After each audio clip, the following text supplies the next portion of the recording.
Hey, good Monday morning, everybody. I welcome you back into the shop. Thank you guys for coming along. And I've got another busy week ahead. You guys are fully aware, I've got Kevin's truck up front. I've got a ton of stuff to do to it. This week, I need to get a little bit of work done to the Camaro because it is going to, hopefully, very soon, it's going to be the next car going to Chris's to get paint and body work.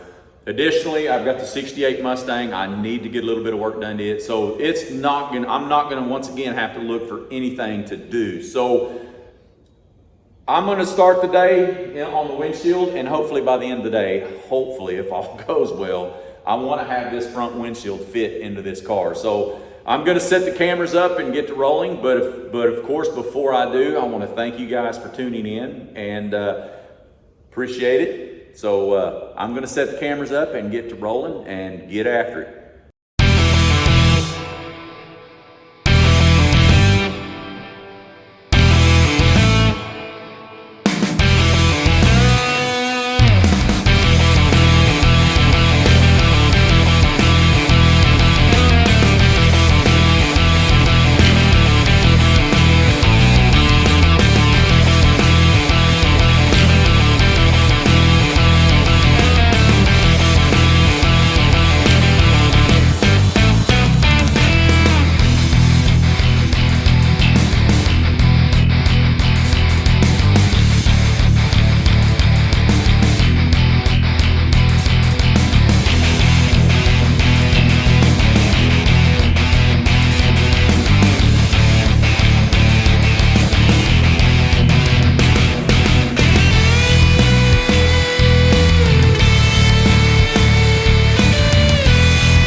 Okay, I wanted to jump on here and give you guys a quick update. So far, I have both the A-pillars done, and I've got a strip across the center. So the next thing I gotta do on both sides is build the templates and make this corner edge piece. So I'm not gonna film that. You guys have seen you've seen the process. So I will jump back on here about the time I get ready to set the glass. So I'll see you guys shortly. Okay, I am back, and if you can hear, it's been raining, and we definitely needed the rain in Oklahoma. However, we did not need the severe weather, and we probably didn't need this much rain. So between dodging the tornadoes, the rain, and crawdads, I have managed to get the glass set in this bed. So as you can see, I've got the back protected with 3M spark paper. It's masked. I've used masking tape to cover it just to protect the back side of it. And much like the back, I've shimmed the glass up flush using these wooden paint sticks. So I'm gonna grab the camera because once again, like the back glass, I've got a little bit of a gap, and it's not that much gap, but to make this thing look really, really good, this has got to be filled. So you can see there's not much gap that I'm gonna be dealing with. About in the center, it's about 1/4 of an inch, and it might be just a little bit on the large end of 1/4 here, and it's a little bit under 1/4 up here. So it does have a little bit of a taper to it, which is not a big deal. But in order to get that gap where we want it, you have to go the extra mile to make that look good. So we'll walk over here and we'll check out the driver's side, because the driver's side doesn't have near the taper. But it's going to have to be filled as well, which once again, it's going to be about another 1/8 of an inch over here. So that's pretty much next on the plate, or my plate. I got to keep in mind too that I'll have to radius these and roll this corner in up here as well. So at this point, it's just time consuming and tedious, pretty much like everything else that I've done on this car. So anyway, with that being said, it's getting kind of late, so I think I'm going to call it a night, and hopefully I'll see you guys back here first thing in the morning. Yesterday, I managed to get the windshield bed done, and I've got the glass set up in there, and today first thing this morning, I want to get right after these side pieces and get these trim pieces made to where I can get the gaps taken up on the windshield. So I'm not gonna waste any time. I'm gonna set the cameras up and I'm gonna get everything rolling. And hopefully by midday, I can have this glass done.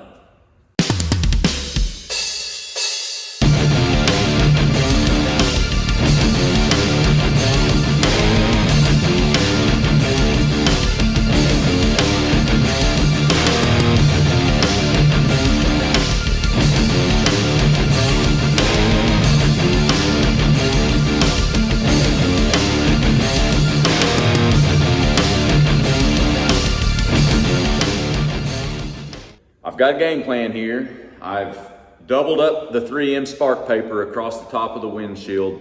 Also on the edges, I'm probably 4 layers and then several layers of masking tape on these edges. So I'm gonna grab the camera and I'm gonna give you guys a little bit of a close-up what my plan of attack is. So definitely it's a little bit nerve-wracking because I don't want to get any sparks on this glass. So that's another reason why I have this.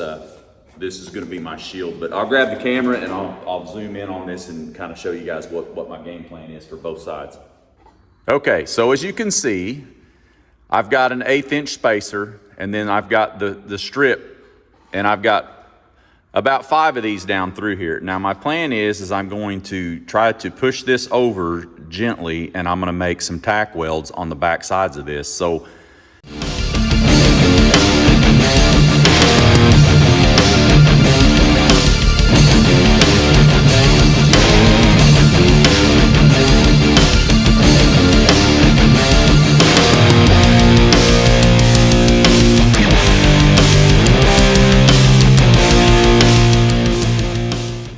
I think that went pretty well. So you can see a pretty nice gap. Got about 1/8 of an inch between the body and the glass. And I've got a few tacks through here. I'm getting ready to pop the windshield, and I'm gonna go through here and I'm gonna make several more tacks on inside and out so that doesn't move.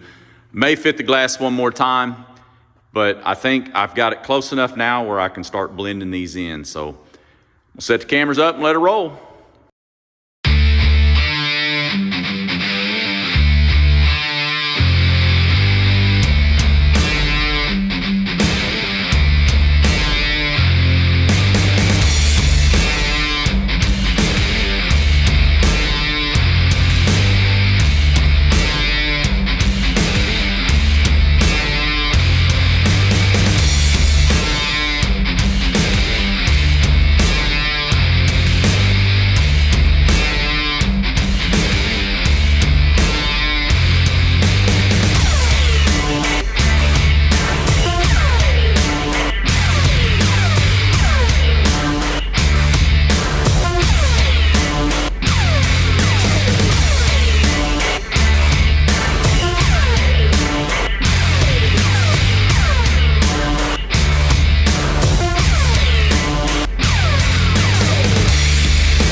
The passenger side is done. As you can see, I did this just like I did the back. Once I built this up and filled this, I used the silicon bronze to blend the corners. The corner looks really good. I'm pretty pleased with the way that rolled in. Also, I ran the silicon bronze down through here and worked it. So also, if you guys will remember, there was a bow, an arch in on this, and I went ahead and I've gotten this flattened out to where it meets the corner here. And I've got this kind of cleaned up a little bit. So passenger side is done. I'm gonna slap a little etching primer on it. Good grief. And I'm gonna jump over to the driver's side, and hopefully by the end of the day, I'll have that one done. Well, it took all day, but look, we have a windshield. And to be honest, I am extremely pleased with the way this thing fits. So I'm gonna grab the camera and we'll zoom in on this thing because it was a lot of work to get that thing there, but I am very, very pleased with the outcome. So I'm gonna grab the camera and let you guys see for yourself. So we have a pretty tight gap. It's a little bit less than an eighth in some areas, but it is very uniform. I like the way it fits. Now I'm not too happy with the quality of this glass. The edges are, I may have to sand those edges just a little bit, but it looks really, really good. And I might add that this is the first set of these oversized or Fessler glasses that I've ever put in. So I am extremely, extremely pleased with the fitment of this. So it is now, I've got the last thing I'll do, I'm not sure that I probably won't get to it today, but this cowling, I've got to make it fit, and I've got to make some tabs up here that will lock in, because the finish across there will pretty much look somewhat like this. So anyway, it's been a good day. It's been a long day. So I am going to roll it up and I'm going to call it an evening. So hopefully you guys will come back tomorrow. And if you do, I will see you then. Have a good evening. You guys want to see something badass? Well, I'm going to show you anyway.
Good morning and welcome back to the shop. As you can see behind me, I've got the 68 Mustang, and I need to spend the day, I need to show the car some love. It's been a few weeks since I worked on it, but I think I'm gonna work on this car today. And what I need to do is I've got to get the chassis bolted down to, or the body actually bolted down to the chassis. And then I've got a couple of areas on the tail light panel and on the B-pillars. There's still a little bit of trim work that needs to take place.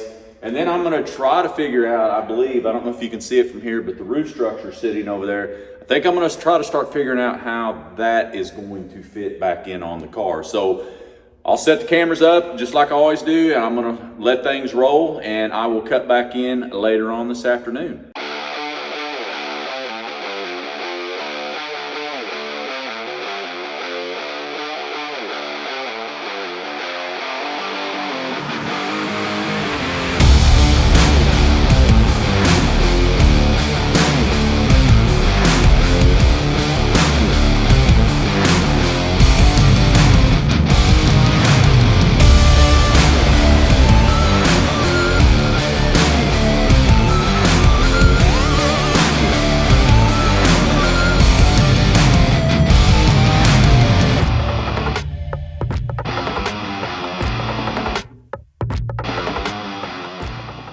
So this chassis it's pretty straightforward how this thing bolts down. However, I have ran into just a little bit of a snag on this. This is the front shackle. This is where the front leaf spring shackle on the rear end was. And there's a mount that is designed to bolt into that catches the new chassis. Also, they shorted me these turnbuckle sleeves, and I just got off the phone with them too, because I've got another small issue that I'll show you guys in just a second on the car. But this one here is designed to hit the rear shackle where the leaf spring used to be. This one here, I've got it straight forward. So also you have some front to rear adjustment, and I believe these are set up to where you can get a little bit of a crossways adjustment on them too. But anyway, on the car itself, what I ran into was, this is the front shackle perch that I just showed you. The bolt's designed to go through here. However, the bolt that they sent me is not long enough. And according to them, some of these are windowed to where you can put the nut in here. On this one, I'll have to get a long drill bit, and I'll end up drilling this out. Some of that is because these holes are only 1/2 inch and I have a 9/16 bolt. So that will take care of that. Also underneath, I'll show you where the shackle bolts go. Those are designed to bolt in both sides there. There's plates that bolt to the trunk. And also, this is the rear shackle mount. So the front is also designed up here to where there's some crush pins that you drill holes through here, and then there's clamps that bolt here for the front A-frame suspension assembly. So anyway, I've got it positioned and bolted down well enough at the moment. I'm gonna go ahead and start trimming here. I've got some old quarter panel on this that needs to come off. There's some structure on the inside of this B pillar that's gotta go. And there's the tail light assembly. I need to clean some of this up. Now, that tail light panel will end up being replaced. I just locked those in for fitment purposes. So I'm gonna set up and do that. Also, I wanna try to figure this out and see how I want to bring that structure in. So that's what I'm gonna end up doing, and I'm gonna keep working on it until I run out of stuff to do, which could be a while.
Okay, I have the B pillars cleaned up, and I went ahead and I've got these two pieces cleaned up too. Now I've been stressing over these.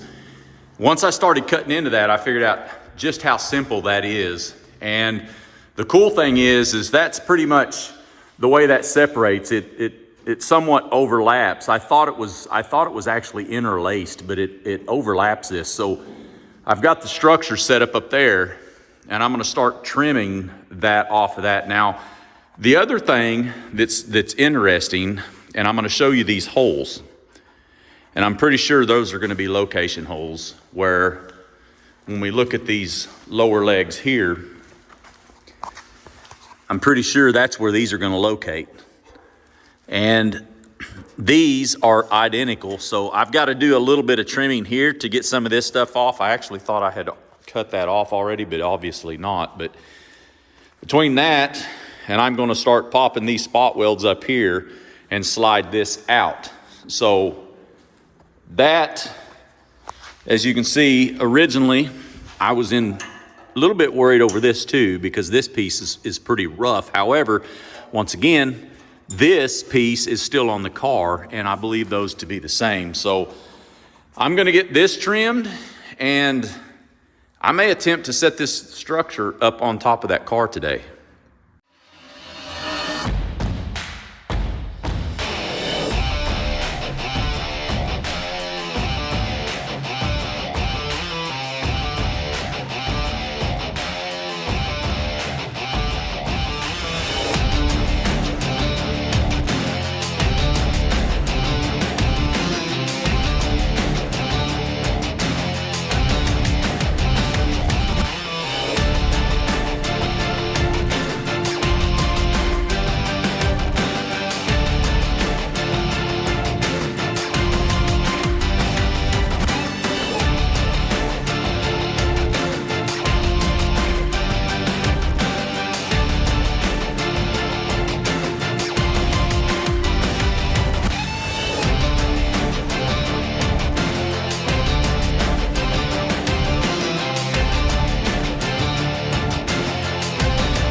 I am not gonna lie.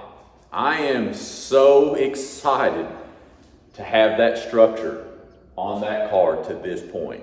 I am this close to doing a cheerleader dance. I'm not gonna film it if I do, but I am this close. This is, for me, this is a big deal because I was somewhat dreading trying to figure out how this is gonna go back in. I kind of messed up back whenever I was cutting this car apart. I should have left the fender wells in because I can fit that structure off those fender wells, but I didn't. So anyway, as you can see, it is clamped into place. Everything is I feel like it's located really, really well. There are a few things that I want to check as far as some measurements. I might actually run out to Terry's house and measure a couple of his cars that he has. There's a couple of areas on the B pillars that just don't quite look right, so I want to make sure that those tuck up. I might end up, after this is tacked in and welded, I still might end up replacing those B pillars. I have them, and I didn't want to move them just because I want, basically everything is going to fit off of that post right there. That B post is where all my door gaps are going to originate from. That's the mark for the quarters, the whole 9 yards. So anyway, that was a full day's worth of work trying to get that car to this point. So can't stress it. The last 2 days, yesterday getting the glass finished up on that Camaro, and today getting this done, I might as well take the rest of the week off. So I'm not going to. I'm going to come in tomorrow. I'm going to call it at night, but I'm going to come in tomorrow, and hopefully the next 2 days I'm going to work on Kevin's C10. So I will see you guys first thing in the morning. Have a great evening. Hey, good morning everybody. I'm back in the shop, and as you can see behind me today, I'm going to try for the trifecta because the last 2 days in here has been very productive. So hopefully we can continue that streak on Kevin's truck. So I'm going to get set up. I think the first thing I'm going to do, I've got some race ramps. I'm going to lift the truck up and put these race ramps under the wheels so I can get it up a little bit higher. But I've got a ton of stuff to try to get done today. There's a couple of major hurdles that I've got to get past. One is I've got to get this bulkhead built out from the firewall to the inside to the evaporator and the heater core.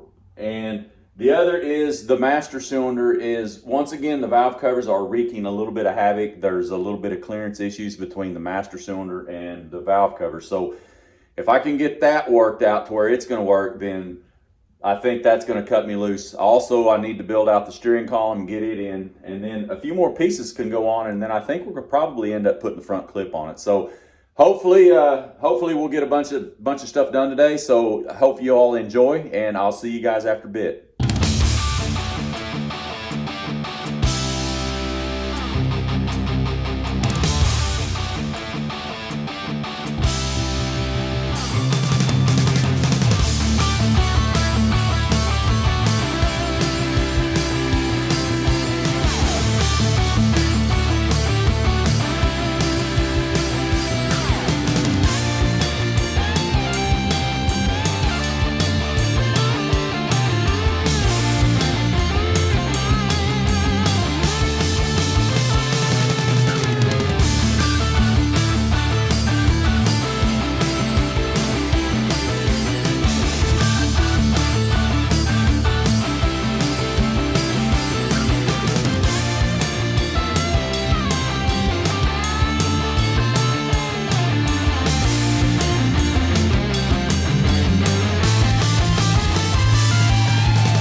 Okay, I've got a little bit of a game plan here, and I think I'll TIG these. These are just 1/2-inch pipe collars. I'm going to open this up and I'm going to TIG those on.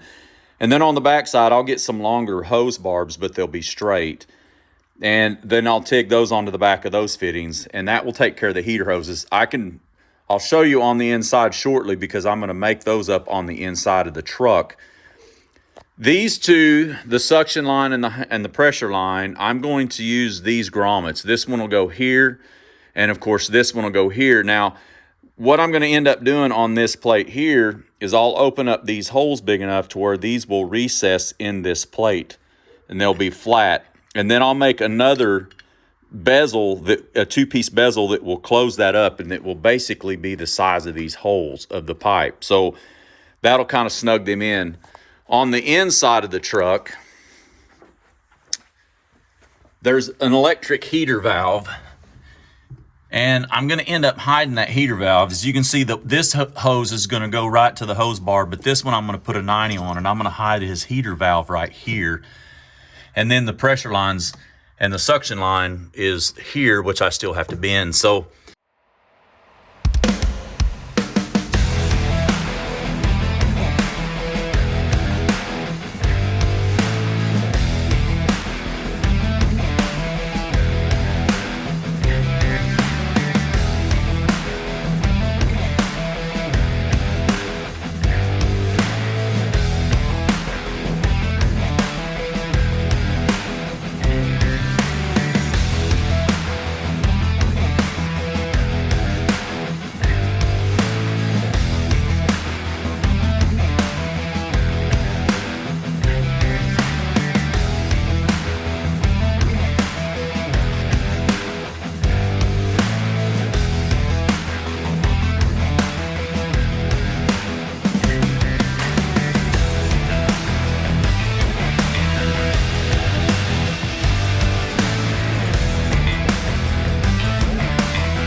So the day started off pretty slow, but I managed to get some stuff on this truck. So I've got a lot of stuff going in underneath the dash. I've got all the wiring is in. I've got the column stuck in there.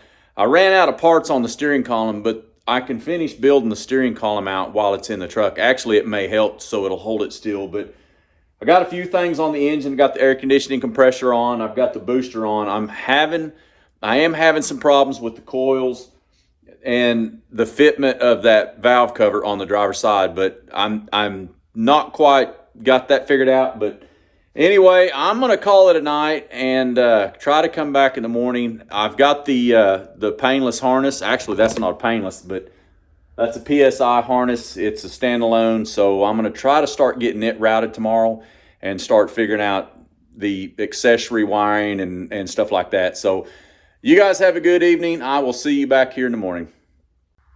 Hey, what's up everybody? It's time for the tech tip of the week. And I think this week I'm going to cover timing tabs and actually the tab in relation to absolute top dead center. So the technique that I'm going to show you, it can be done. It's much easier to do it on the stand before you have the engine in the car. However, if the engine is already installed, a little bit of ingenuity, you can figure out a way to do this. So I often feel that as a builder, one of the things that is often overlooked is the actual timing tab in relation to the top dead center and the mark on the crankshaft and the tab. So I'm going to start I'm going to set the camera up in here a lot closer to show you guys exactly what we're going to do, and I'll show you a few of the simple tools that we have to do it with. So I'm going to set the camera up. I'll be right back.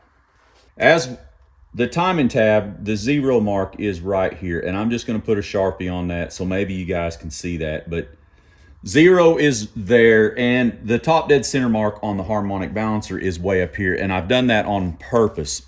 So a couple of the things that you're going to need, I've just bent a simple pointer, and depending on where you bolt this on, you may have to make your shape just a little bit different. The second thing you need is a piston stop. Now, these are relatively inexpensive. However, if you're not lucky enough to have one, you can take a spark plug. You can bust the porcelain off of it and then weld a nut on here and just use a piece of all thread. Whenever I get ready to use this, there's another important thing to be very, very cautious with. So between that, what we're gonna do is I'm just going to bolt this little pointer on this engine block. Okay, now that I have the pointer bolted on and I've got it pretty close, it's fairly close to the balancer. As I said earlier, my timing mark, the top dead center, is way up here. So the next thing I'm going to do is install this piston stop. And as you can see, it's designed to screw into the thread hole, and then the center of it just takes a screwdriver. So I'm going to install this in the plug hole. All right, the next thing I'm going to do is I'm going to turn the engine over clockwise, and I'm going to do it. I could probably set it where it's at currently, but I'm going to just turn it to where it's way up here, to where the mark is way up here on the timing tab, which this is about 16 degrees before top dead center.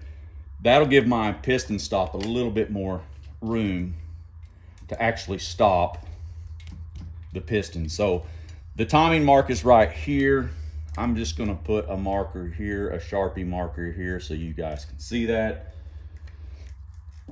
All right, now I'm going to screw my piston stop in gently until I feel it stop, which is right there. So now I'm going to attempt to roll the engine over counterclockwise. But before I do that, I'm going to make me a mark right here. Okay, I have rolled this counterclockwise, and a lot of times if you try to go backwards, of course, lefty-loosey, righty-tighty, your harmonic balancer bolt is going to try to loosen. So I've got this thing rotated counterclockwise, and my piston stop has hit. So the next thing I'm going to do, we'll put me a line right here. Now, the next part of this, you can use a tape measure, or if you have a fabric style tape measure, a garment, works great. If you don't, I'm going to unscrew my piston stop real quick. But if you don't, another thing that can be done is we're going to take a little piece of cardboard. And I'm going to stick that cardboard underneath that timing pointer, and I'm just going to mark it on those lines. And then I'm just going to run me a pen across here. And I'm going to cut that. The next thing I'm going to do is I'm just going to fold this thing in two the best I can. Now, like I said, this is if you're in your driveway or whatever the case may be, that you have reached a point where you're just trying to verify. I'm going to put me a line right there on that crease. Then I'm going to take me some masking tape, and we're just going to tape this thing on and get it on those marks. So the next thing we're going to do is we're just going to turn the engine until that mark is on the pointer. And I wish this would cooperate so I could go this way, but it's not going to. Okay. Right there. So basically you're going to put the pointer in the center of that distance, and that is going to be absolute top dead center. Now I'm going to zoom in and I'm going to show you how close this one was. So this one was very accurate. So that's pretty much going to wrap it up for this week's tech tip. I hope you guys have found this information useful. And as I have said the last few weeks, if you have an idea, drop me a comment and I'll see if I can make it happen. It's either hopefully something that I've got the stuff to do in the shop and something I've done before. And if not, I will see if we can figure out a way to make it happen. So anyway, thanks for watching, and I will see you again next week on the Tech Tip of the Week. Hey, good morning, everybody. You have caught me already hard at work. As you can see behind me, I've got the fuel lines laying on the floor, and I am going to try to get the fuel lines from the tank to the fuel rails up the first thing this morning, but I'll try to set the camera up. I'm not real sure how well it's going to capture underneath this truck, but today's going to be pretty much like yesterday. I'm just going to keep throwing parts at this thing and see how much I can get done by the end of the day. So hopefully you guys enjoy it, and I will see you after a while.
Okay, I've ran into a little bit of a snag. I've got to find the right injectors for this intake, and they also have to match the wiring on the harness. So also, I did get the steam lines on. That was another reason why I had to pull the intake. I've started running the EFI harness, which this is a PSI standalone harness. It's a really nice harness. I really want to mount the ECU underneath the seat. However, passenger side wiring for the injectors and the coil pack is going to be just a little bit short. So I'm going to attempt it. I'm going to look at some other locations, but I don't really want to put a hole underneath the trans tunnel because then on the inside you're going to see it right by the firewall, and that, to me, that would just that'll look hideous. So I'm going to do a little more investigating there. Today's been one of those days. I got the fuel system up, and it just seems like today everything I've done has fought me. So I think, if you guys will remember, I've got this small block Chevy, and we ended up running to the machine shop. They had a set of 882 casting numbered heads. We picked those up. They've got brand new valves, brand new valve springs. They've been completely rebuilt, and as you can see over there, I've got one of them. Actually, one's on, and I've got the other one painted. I think I'm going to set up, and I'm going to finish out the day trying to assemble this engine just a little bit. So I'm going to leave it with that, and tomorrow is Saturday. I may come out for just a little bit Saturday and do a little bit. So more than likely, I may try to put this on the run stand. So you guys have a good evening. I will see you tomorrow.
That's about all I'm going to get done on this thing tonight. So I think I'm going to leave it with you. Tomorrow is Saturday, and I'm either going to come out here or I've got some other stuff planned. So you guys have a good evening. I'll see you first thing in the morning.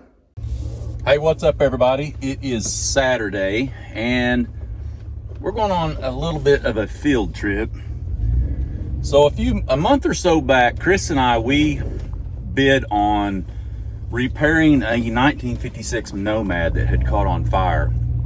As you can see, hopefully I got some pictures up here. It was a substantial fire. However, it did quite a bit of damage, but it could have been a lot worse. So anyway, messing around with the insurance companies, we finally got the approval to go ahead and get after this car. Now, I don't know, a couple of weeks ago, I went ahead and I stripped a bunch of the stuff off of the car, but they've finally got the front clip off, and I'm gonna go over there and finish pulling the engine out. I'm kind of debating on whether to pop the transmission as well, because I am gonna go through and put new fluid and filter and gasket on the transmission. So anyway, we're gonna head to Chris's, and I've got the cameras with me, so we're gonna go over there. A little bit of a bump there, sorry. But we're gonna go over there and get set up and see if we can pull an engine. See you guys shortly. Okay, we are at Chris's, and as you can see, this thing, it got a little hot. And I'll let Chris briefly talk about, he's standing over here, and he's a little camera shy, but I'm gonna let him kind of talk about what he's got to do to this after I pull the engine out. So anyway. Okay, so basically what happened is we had an engine fire with this vehicle. Burnt the hood severely, warped it, had to replace the hood. We went ahead and pulled the front clip. We're going to take and clean up the frame. I will have to have Steve pull the motor out, and I will have to sand the firewall, or sandblast the firewall, because that stuff is it just will not come off, the old paint stuff and everything. It just makes everything easier, cleaner, it makes for a nicer job. And then after Steve's done checking the motor out to make sure there's not any issues with the motor from the fire deterrent that could have got in the motor, and we will actually put the motor back in it, put the front clip back together, paint the vehicle, and return it to the customer. Yeah, the smoke damage it flared up pretty good on the front clip as well. So Chris is going to end up repainting a lot of the car. They're actually looking at repainting the turquoise on this thing too, or whatever color that is. But for the most part today, my plan is to pop this engine out. As you can see, I have already, Chris and them got the clip off yesterday or the day before, and I came over here a few weeks ago and got a ton of the stuff off the engine already. So I'm gonna set the cameras up and I'm just gonna let them run. I'm gonna pull the engine for sure. I'm not 100% sure if I'm gonna drop the transmission, but anyway, I will set the cameras up and I will holler at you guys whenever I get this thing pulled out of here.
I'm back at the shop, and as you can see, I have everything unloaded. So there's going to be a lot more to come on this 56. So I will get into more detail as I work on that. So it's pretty much the end of the week, and that also means it's pretty much the end of this video. So I hope that you guys have enjoyed what I've put together this week, and I appreciate you guys following along, and hopefully you made it to the end of this video.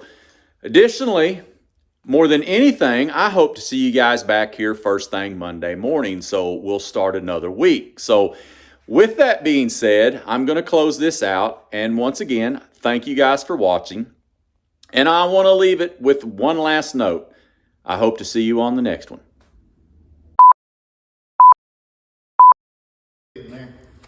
I know, I probably ought to just throw him in a pan. This one here, he's squaring off like he's wanting to fight. Come here, sucker. Come here. Hey, hey. That's like 10 of them I've caught out of here today.